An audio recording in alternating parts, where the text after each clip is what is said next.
What is vision and what is mission? What is Islam? Islam is that when your heart surrenders to Allah Azza wa Jal, your heart. We Muslims are lucky to be Muslims. If I do not have peace inside of me, I cannot give peace outside of me.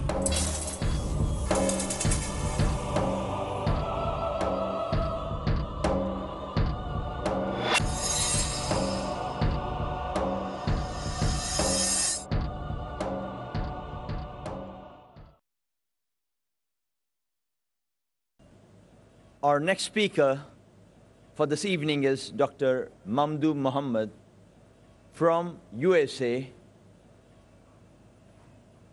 Dr. Mohamed had a PhD in Arabic studies and a vast experience in teaching Arabic to English and Indonesian-speaking students. He is currently a professor and consultant at an American Open University in Virginia. He has been an instructor at the Imam Muhammad Islamic University in Riyadh, Saudi Arabia, and has also taught in Indonesia. Dr. Mamdouh has a keen interest in the sciences of the Quran and on the seerah of the Prophet, peace be upon him. He's a regular speaker at worldwide Islamic conferences and has also produced various publications which include an A to Z guide on Hajj and Umrah. May I mention here that after a long wait to get his visa, his persistence in wanting to come to India for this conference is remarkable, which certainly calls for a warmer and heartier welcome from all of us present here. Welcome we do, Dr. Mamdouh Mohamed. Alhamdulillahi Rabbil Alameen, wassalatu wassalamu ala ashraf al-anbiya wal-mursaleen, nabiyina Muhammadin وعلى آله وصحبه أجمعين. أحبتي في الله، أحييكم بتحية الإسلام. السلام عليكم ورحمة الله وبركاته. I was afraid to be forgotten.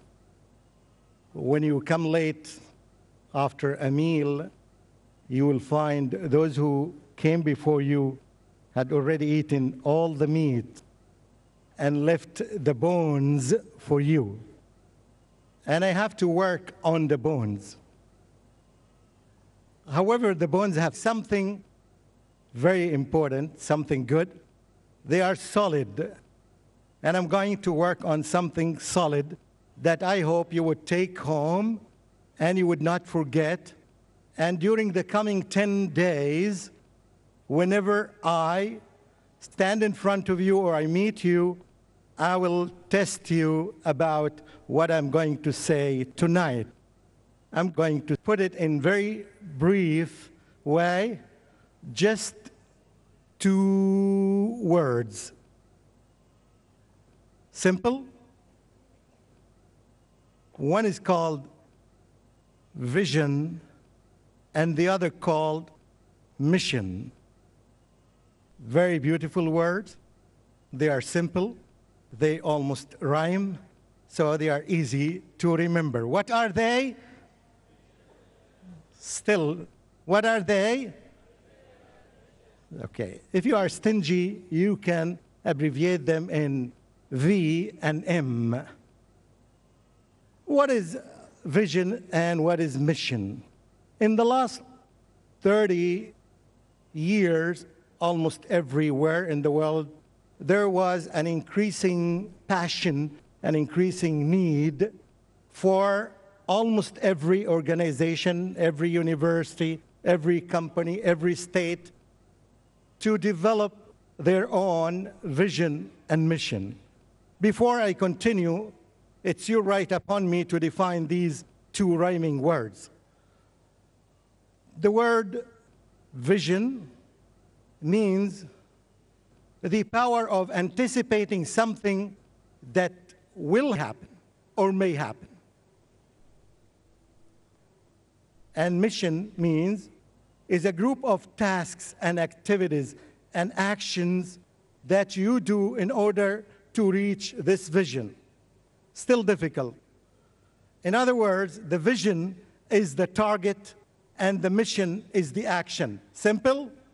Simple. We found all these corporates and organizations working hard, spending a lot of money, exerting efforts, getting consultants from almost everywhere to shape up their visions and missions. Simply, these two simple words, they shape up and they form and they help these companies and organizations envision and plan for the future, which is something very essential. But because it's a human work, all the time they will find, and they found, the issue of trial and error. So every 5 or 10 years, they had to go back to the visions and mission to rewrite it again and spend a lot of money and effort and time on that. We Muslims are lucky to be Muslims in the full meaning of the word. And no wonder that our books start with Alhamdulillahi Rabbil Alameen. And we say Alhamdulillah day and night.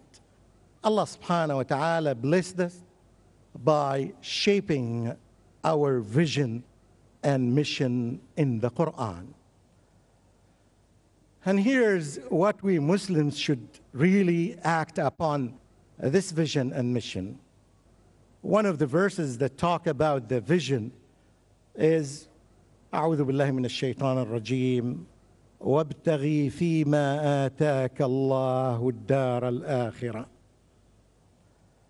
ولا تنس نصيبك من الدنيا. In everything that you were blessed with, that Allah gave you, try to direct it to akhirah, to the goal, to the focus, to the target.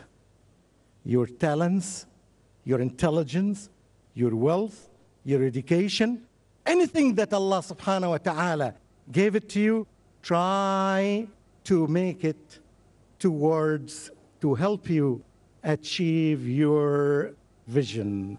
Ask yourself, is the type of education that I'm getting now in the university would help me reach paradise, later life, safely? Will the money that I have with me, would it help me to reach to my vision safely? Everything that Allah subhanahu wa ta'ala gave you should be directed to the vision, to paradise, to later life. And don't forget your portion in this life, the halal things that Allah subhanahu wa ta'ala gave you. I will let you do the math. You can divide it by 60 to 40, 70 to 30, 80 to 20, 90 to 10. I'll leave you to do the selection. But the main focus, the highest percentage, should go there to the vision. Now, the mission, also Allah subhanahu wa ta'ala is so generous to precisely state the mission for every Muslim in this life, and it had been mentioned and eaten up by one of those who were before me when he said, أعوذ بالله من الشيطان الرجيم وما خلقت الجن والإنس إلا ليعبدون. I have not created jinns and human beings except for one goal, is to worship Allah subhanahu wa ta'ala. In other words, all the acts and all the actions and all the sayings that we do in this life should serve this purpose of worshiping Allah subhanahu wa ta'ala in the comprehensive meaning of worship. We thank Allah subhanahu wa ta'ala for His guidance, and we ask Him to accept from all of you and all of us our work, this work, and inshallah to keep it in our أعمالنا الحسنة إن شاء الله. والسلام عليكم ورحمة الله وبركاته.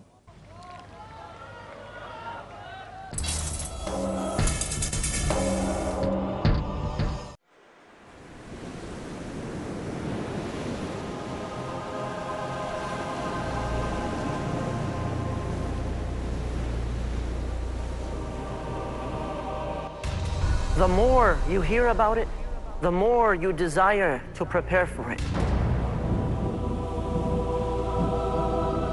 Life after death.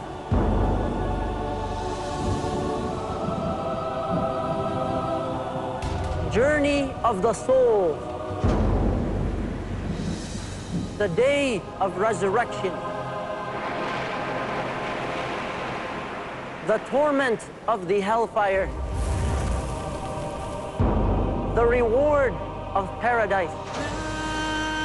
Stay tuned for a life-changing, heart-softening, spiritually uplifting series about the hereafter exclusively on Peace TV.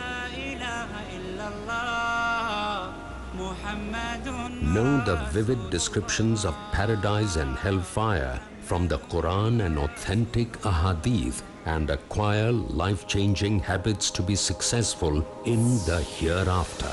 Every Tuesday at 11:30 p.m. and repeat telecast at 12:30 p.m. Saudi Arabia on Peace TV. A friendly message by Dr. Zakir. Win over your enemy. In this age of hatred and animosity, our all-loving Creator has prescribed the formula for winning over your enemy in the glorious Quran, in Surah Fussilat, chapter 41, verse number 34. Nor can goodness and evil be equal. Repel evil with what is better. You will see that he with whom you had enmity will become your close friend. Do not defeat your enemies, but rather win them over. Win their hearts and win their minds. Peace TV, the solution for humanity.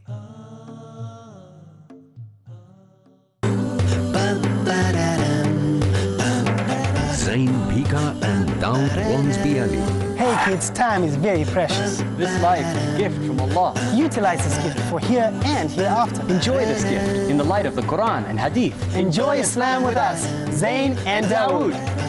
Enjoying Islam with Zain and Daud, next on Peace TV.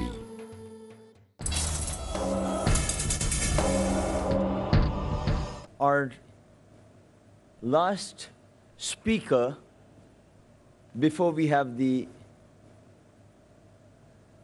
conclusion of the speakers come from abroad, is Brother Mokhtar maghranoui. Brother Mokhtar received his doctorate in physics from Cyprus University. He received his Islamic education in Algeria before coming to the US.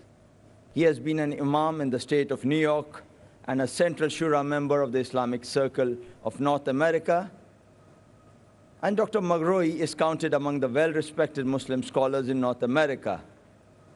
It's been a pleasure to have him with us. Brothers and sisters, please welcome Brother Mokhtar maghranoui. السلام عليكم ورحمة الله تعالى وبركاته.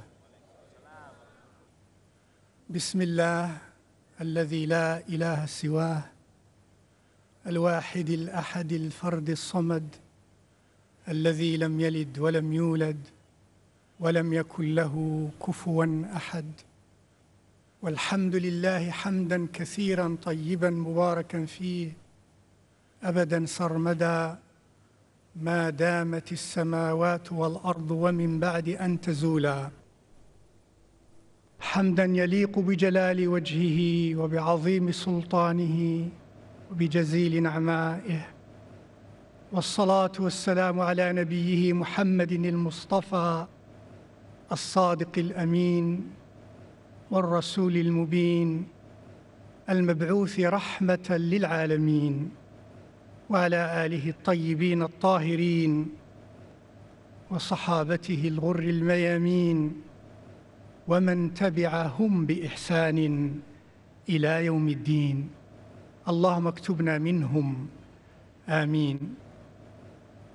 First of all, as Rasulullah sallallahu alayhi wa alihi wa sahbihi wasallam taught us, من لا يشكر الناس لا يشكر الله، أو من لم يشكر الناس لم يشكر الله. That is, the person who does not show gratitude to people has not shown gratitude to God, to Allah subhanahu wa ta'ala. Therefore, I beg to stand here and show my gratitude to the people of India, to the authorities of the people of India who have contributed to making this event to be true. My gratitude to Dr. Zakir Naik Hafizahullah for this wonderful event and for leading the programming of this wonderful event, inshallah ta'ala. For all our honored guests to be here, for all of you who are here and who are going to be here, inshallah ta'ala, in the few days to come. Second, يقول سبحانه وتعالى يا أيها الناس إنا خلقناكم من ذكر وأنثى وجعلناكم شعوبا وقبائل لتعارفوا إن أكرمكم عند الله أتقاكم, which means, O mankind, we have created you of male and female, made you nations and tribes in order that you know one another. In order that you know one another. This natural diversity that Allah subhanahu wa ta'ala created is not intended to generate amongst the human beings dissensions.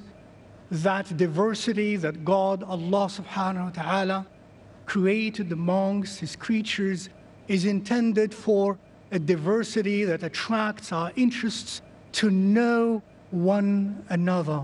For if we were all the same, there is nothing interesting to know. Diversity is intended to enrich us in our knowledge, to help us seek knowledge, to help us know more. Diversity is not intended to cause us to divide and to scatter and to be disputant and confrontational. And thus, in such a gathering, it is only normal, I believe, and natural for a Muslim to think of this wonderful verse of the Quran, which I call the verse of communication. Because if we do not communicate, we do not know one another. And when we do not know one another, we shall fear one another, and fear breeds hatred, and hatred breeds conflict and wars, my dear brothers and sisters. Thirdly, what I'd like to leave with you here tonight and remind myself of, when Rasulullah sallallahu alayhi wa alihi wa sahbihi wasallam was asked by a man, what is Islam?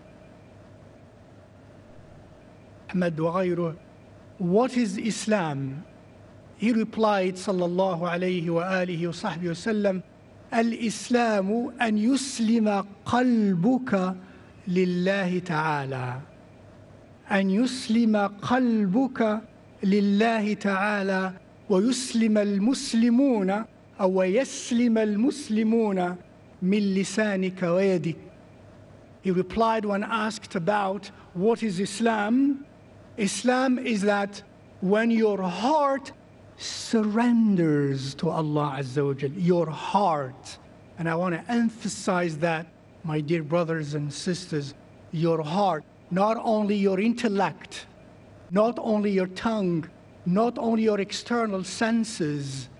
When that loving surrender to Allah subhanahu wa ta'ala permeates your heart, has reached the heart, nay, perhaps even has reached the innermost core of your heart.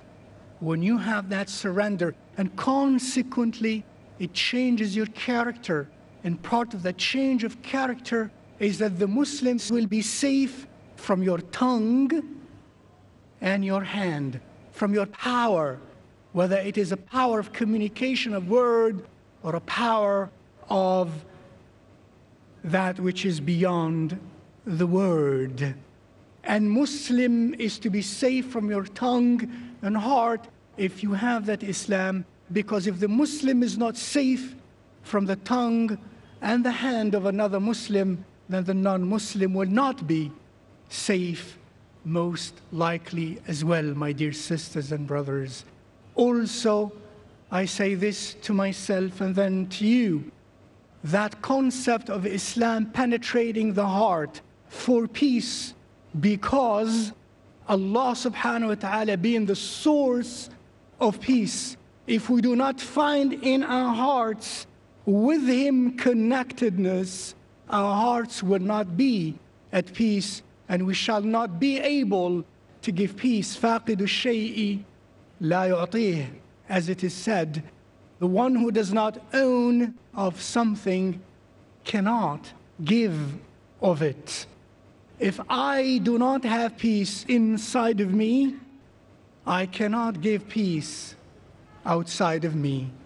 This is the word I want to remind myself first of, and then all of you, my dear brothers and sisters, that my heart and yours in all loving submission connect to Allah subhanahu wa ta'ala, and that when we do not have peace ourselves inside of us, we shall not be able to give peace.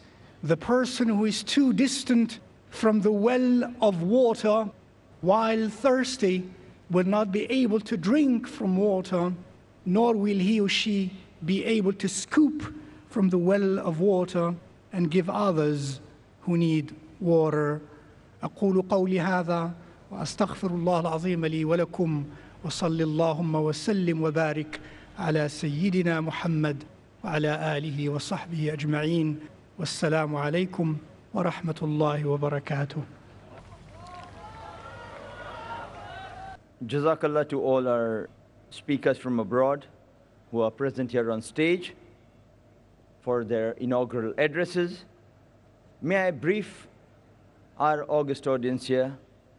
We are having some more speakers coming in. There's Dr. Jamal Badawi from Canada. He's a professor emeritus of management studies and a very prolific speaker on Islam at venues the world over. He would be arriving, inshallah, on 27th. We would have Dr. Hussein H. Hassan, who is called the father of Islamic banking, and he's on the boards, a lot of Sharia boards of Islamic economics and bankings the world over. We would also have a leading authority, not only in the Muslim world, but an authority of world renowned in the political field, Brother Anwar Ibrahim, who was the former Deputy Prime Minister of Malaysia, who would be giving a keynote talk on current world affairs, challenges and opportunities for peace on the 1st of December before our audience here. Other than these main speakers, I have, during these conference sessions, my colleagues to assist me in coordinating and comparing our sessions. Brother Musa San Antonio from Australia, Brother Omar Dexter from UK, and Brother Isa Washington from USA. Before we have these sessions, it has been the formal policy of the Islamic Research Foundation to put before you all the art of Qiraat, and we have some of the leading qaris of the world, some present here before you, and one or two to come later on. We have today before us Dr. Mokhtar Mohamed Al-Siddiqui from Saudi Arabia, who had the honor of inaugurating the exhibition on Islam at 5 p.m. today. You had before you Brother Ismail Lone from South Africa, a leading qari too from South Africa. Other than these two qaris, we are having before you in the coming sessions Qari Hassan Ali Murab from Lebanon, Qari Sherzad Abdul Rahman Tahir from Iraq, and of course to lead the Jummah Salah in the open ground here, Sheikh Muhammad Ayub, the former Imam of Masjid Nabawi, Medina. In addition to these qaris, we have a very artistic vocal presentations too from our nasheed vocalist. Nasheed is an Islamic form of singing the song within the parameters what Islam allows, without the percussion instruments. We have Brother Zain Bika, who is already present here amongst us from South Africa, and we would have, inshallah, Brother Ahmed Bukhatir from UAE coming in shortly.